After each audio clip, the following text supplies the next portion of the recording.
Hello world, welcome back to the Razor RC, and we got a special guest on the channel today. We got the Redcat Valkyrie 4S MT, a 1/10 scale electric four-wheel drive monster truck. This is actually something that comes in two versions. They also have a truggy, but I decided to pick up the monster truck, and we're going to be taking a look at this. So this just came out like, I don't know, a week ago, maybe something like that. My first time taking a look at this. From what I understand, it does take some design elements from another vehicle in the past, the WAV Racing, or I don't know what it's called, WAV, W-O-V, something like that.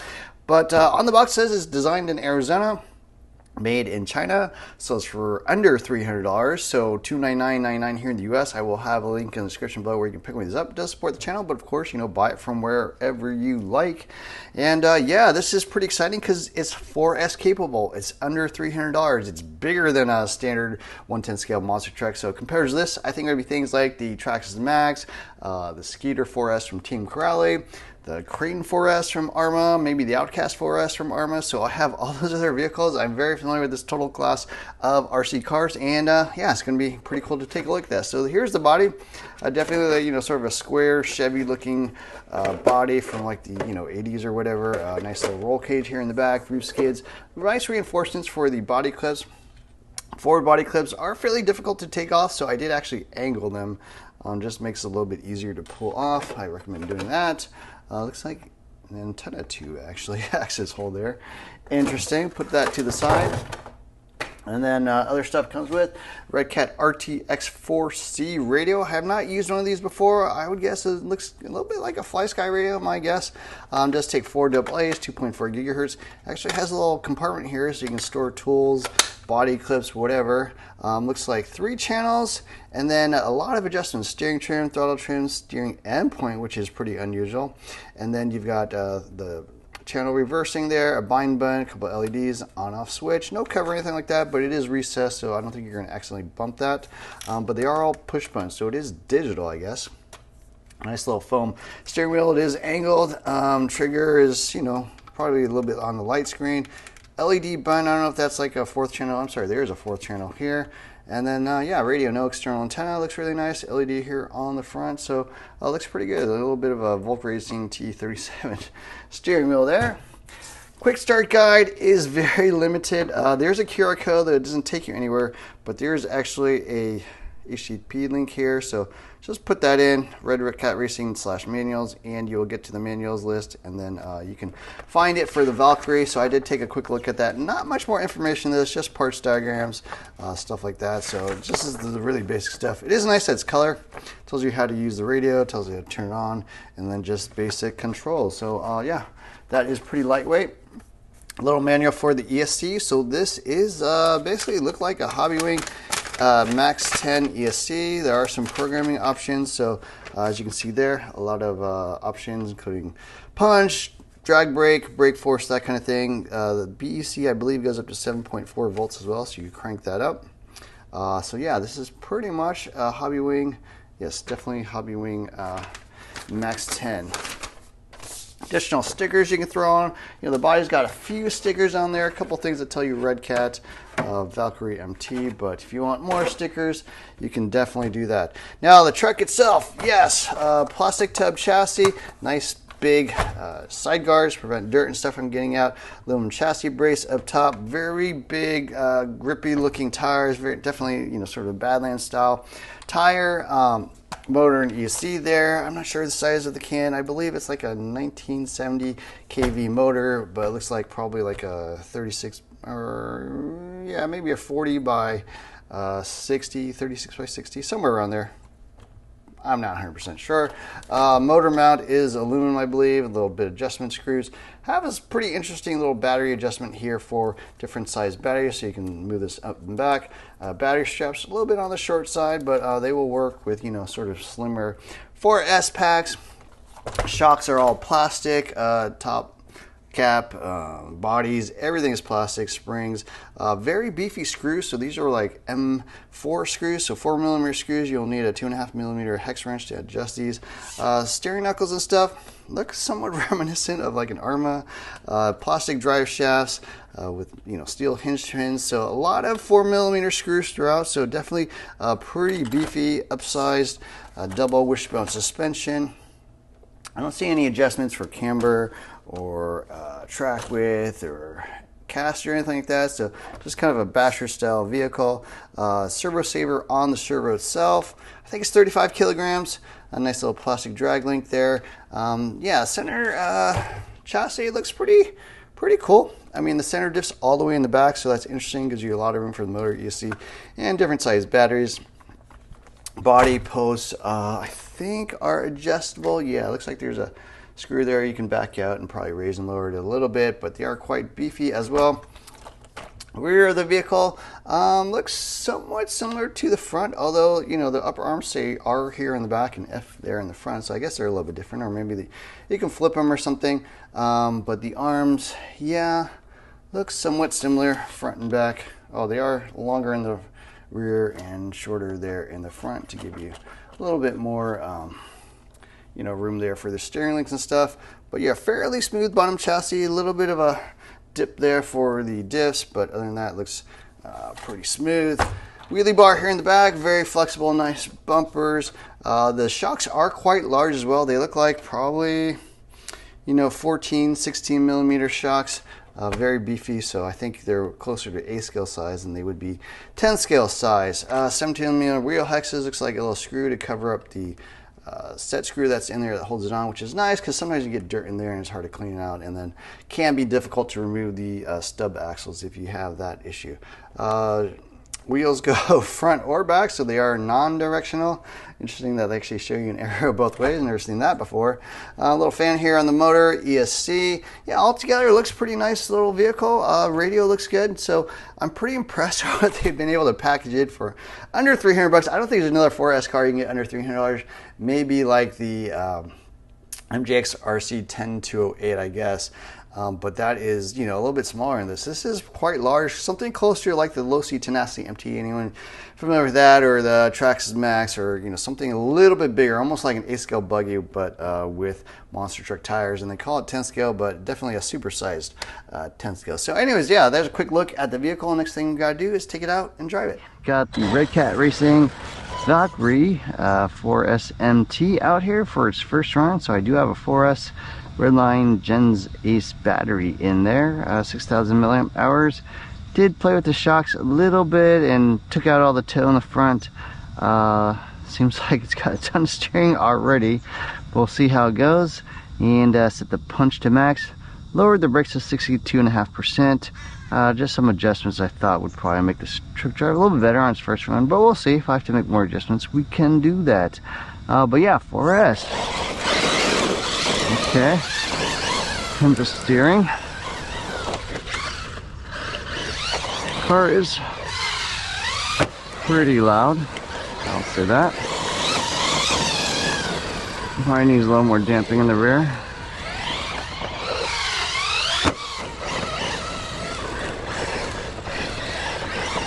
So the car seemed to have too much damping in the front and not enough the rear, so I actually just switched the shocks around.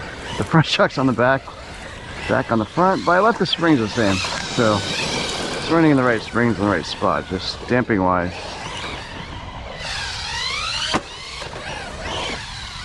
This is an animal though, it's fast. I mean, I'm barely pulling the trigger.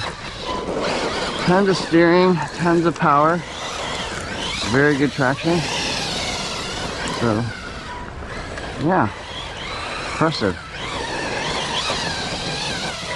It's kind of like a long wheelbase, but not super wide track. So it's not a quote-unquote stunt track with wide arms, but it does make it a little more stable, which is, I think, a good thing.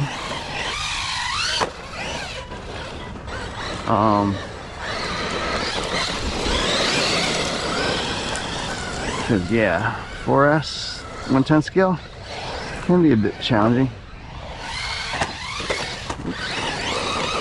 tumble there. But yeah, I forgot to mention it's got it's got a sliding bell cranks, which is unusual. The last vehicle I remember having that was a Losi 22, the 1.0, I believe, sliding steering rack, and you know, most people switched out to bell cranks. I'm not sure why they did that. Maybe just less room up front so they could fit in all those trunks in the back.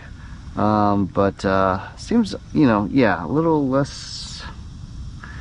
more aggressive on the initial turn in, and then it, you know, kind of slows down out to the extreme. So maybe less linearity that way. I'm not sure, but let's see how it goes.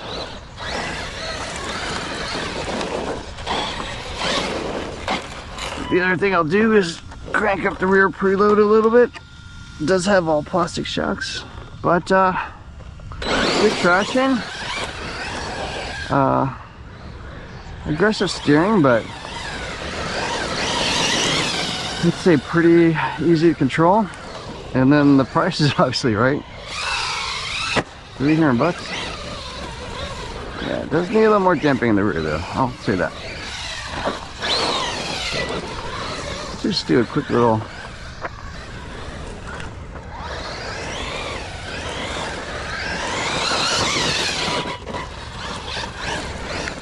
okay.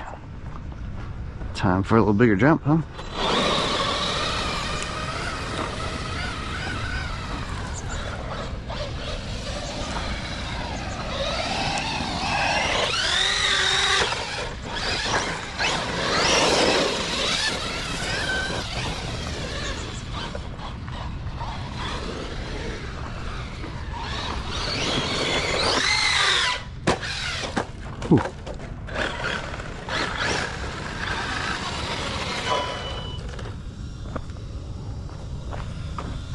This thing is a bit loud. I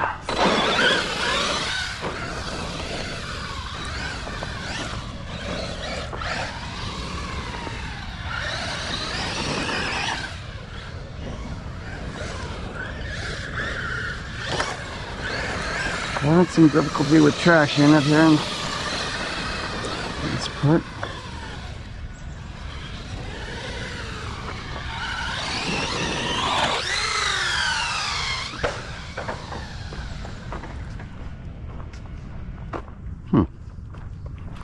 Thought I landed that one.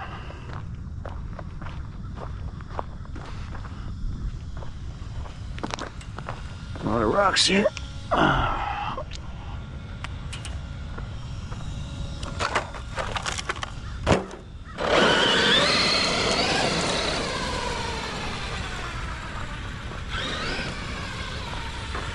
Yeah, that drivetrain is loud.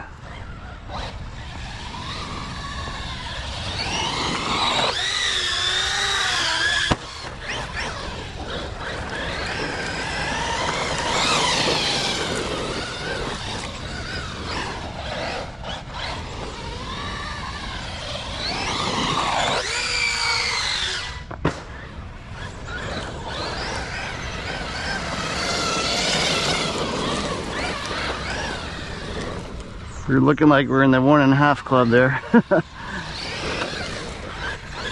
Yeah. Look at the water out here. That's for sure. A little dusty.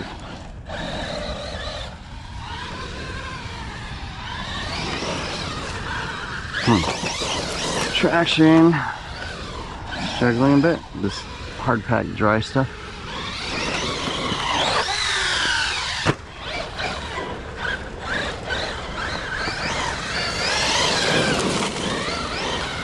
Tires are definitely a little on the harder side, but I assume that's if they survived the ballooning and stuff.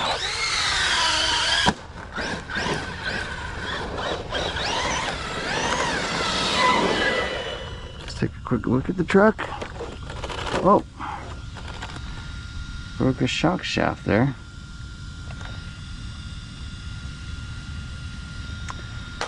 Yeah, I've heard about that.